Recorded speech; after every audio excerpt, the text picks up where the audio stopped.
Assalamualaikum warahmatullahi wabarakatuh. Pada pertemuan kali ini untuk materi kelas 7 bab 1, kita akan mempelajari tentang objek IPA dan pengamatannya. Contoh dari besaran pokok dan besaran turunan di sini. Raisa memanaskan air hingga suhunya mencapai 65 derajat Celcius. Berapakah suhu tersebut jika dinyatakan dalam Kelvin? Jadi yang diketahui di sini adalah suhunya. Suhu itu 65 derajat Celcius. Suhu dilambangkan dengan T kecil. Jadi diketahui dulu T-nya sama dengan 65 derajat Celcius. Kemudian yang ditanyakan berapakah suhu tersebut, berarti yang ditanyakan suhu. Suhu itu dengan lambang T besar. Jadi ditanyakan T sama dengan titik-titik tanda tanya. Jawab. Jadi kita jawab, kita masukkan ke rumus tadi. Rumusnya T besar sama dengan T kecil ditambah 273 derajat Kelvin. Kita masukkan suhunya itu 65 ditambah 273 Kelvin, jadi hasilnya 338 Kelvin. Kemudian bentuk bakunya digunakan untuk menyatakan bilangan kelipatan 10. Pangkat pada bilangan dasar 10 menunjukkan angka 0. Jika pangkatnya positif, maka angka 0 terletak di belakang. Jika pangkatnya negatif, maka angka 0 terletak di depan. Contohnya 10 kuadrat itu sama dengan 100. Kalau 10 pangkat min 4 itu sama dengan 0,0001. Jika pangkat pindah posisi pembilang itu menyebut, maka 1/100 sama dengan 1/10 pangkat 2 sama dengan 1 dikali 10 pangkat min 2 sama dengan 0,01. Besaran turunan. Lanjut ke besaran turunan. Besaran turunan yaitu besaran yang satuannya diturunkan dari besaran pokok. Contohnya di sini ada luas, volume, berat, gaya, dan massa jenis.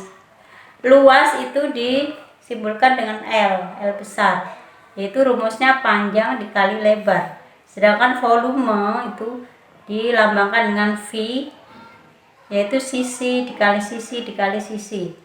Berat dilambangkan dengan W, yaitu massa dikali gravitasi atau M dikali G. Gaya itu dilambangkan dengan F, yaitu rumusnya massa dikali percepatan atau M dikali A. Dan massa jenis itu dilambangkan dengan Rho. Rho itu sama dengan massa dibagi volume atau M dibagi V. Kita lanjut ke satuan baku dan satuan tak baku. Satuan baku merupakan satuan yang bila digunakan untuk mengukur hasil pengukurannya selalu tetap untuk semua orang. Sedangkan satuan tak baku yaitu satuan tongkat untuk mengukur panjang dan satuan kaleng untuk mengukur volume zat cair. Pengukuran dengan satuan baku dan satuan tak baku. Dalam pengukuran panjang buku dapat digunakan dengan penggaris atau juga dengan satuan telapak tangan. Panjang buku, panjang telapak tangan, dan panjang penggaris adalah besaran panjang. Sedangkan telapak tangan dan sentimeter merupakan satuan panjang. Lanjut ke pengukuran besaran pokok. Di sini kita ambil pengukuran panjang.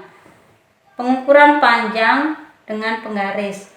Beberapa macam penggaris yaitu penggaris lurus, penggaris siku, dan penggaris gulung atau meteran gulung. Penggaris memiliki ketelitian hingga 1 mm. Yang kedua itu pengukuran panjang dengan jangka sorong. Jangka sorong memiliki tingkat ketelitian yang berbeda. Setiap skala pada rahang tetap memiliki nilai sebesar 1 mm. Apabila pada rahang geser atau nonius terdapat 20 skala, maka ketelitian jangka sorong itu adalah 1 mm per 20 atau sama dengan 0,05 mm. Untuk jangka sorong dengan rahang nonius yang memiliki 50 skala itu memiliki ketelitian 1 mm per 50 atau sama dengan 0,02 mm.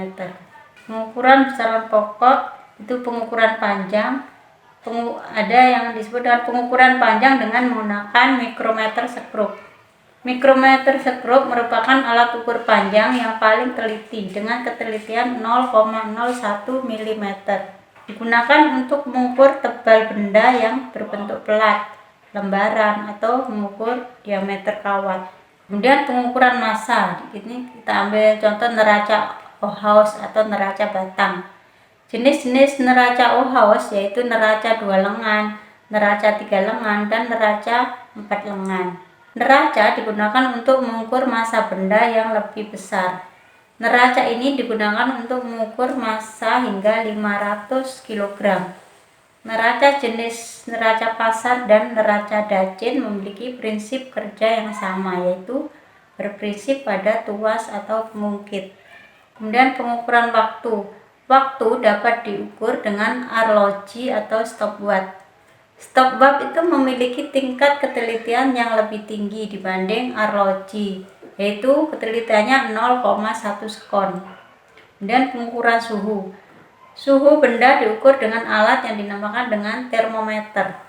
Termometer yang paling sering dijumpai yaitu termometer klinis yang digunakan untuk mengukur suhu tubuh dan termometer laboratorium yang digunakan dalam kegiatan percobaan laboratorium. Kemudian pengukuran luas benda. Misalnya panjang kertas 25 cm dan lebarnya 0 cm. Maka luas kertas tersebut yaitu menggunakan rumus tadi L sama dengan panjang kali lebar. Panjangnya 25 cm, lebarnya 20, maka dapat didapatkan hasil 500 cm kubik atau 5 kali 10 pangkat min 2 meter persegi. Kemudian pengukuran volume benda padat. Contohnya diketahui panjang sebuah balok 10 cm, lebar 6 cm, dan tinggi 4 cm. Berapakah volume balok tersebut? Kita menggunakan rumus volume, yaitu lambangnya tadi V sama dengan panjang kali lebar kali tinggi. Panjangnya kita masukkan 10, lebarnya kita masukkan 6, tingginya kita masukkan 4. Jadi 10 dikali 6 dikali 4 sama dengan 240 cm kubik. Kemudian pengukuran volume zat cair. Misalnya pengukuran dilakukan pada cairan spiritus. Hasil pengukuran menunjukkan volume spiritus sebesar 30 ml. Nah, kita lanjut pengukuran makhluk hidup. Beberapa contohnya yaitu bibit padi akan dipindahkan dari persemaian untuk ditanam setelah bibit tersebut berusia antara 3-4 minggu atau memiliki ketinggian antara 20-25 cm. Serta ikan lele akan dipanen setelah ikan tersebut berusia antara 1,5 bulan hingga 2 bulan. Yang memiliki massa 1 kg untuk kapasitas 6 hingga 9 ekor.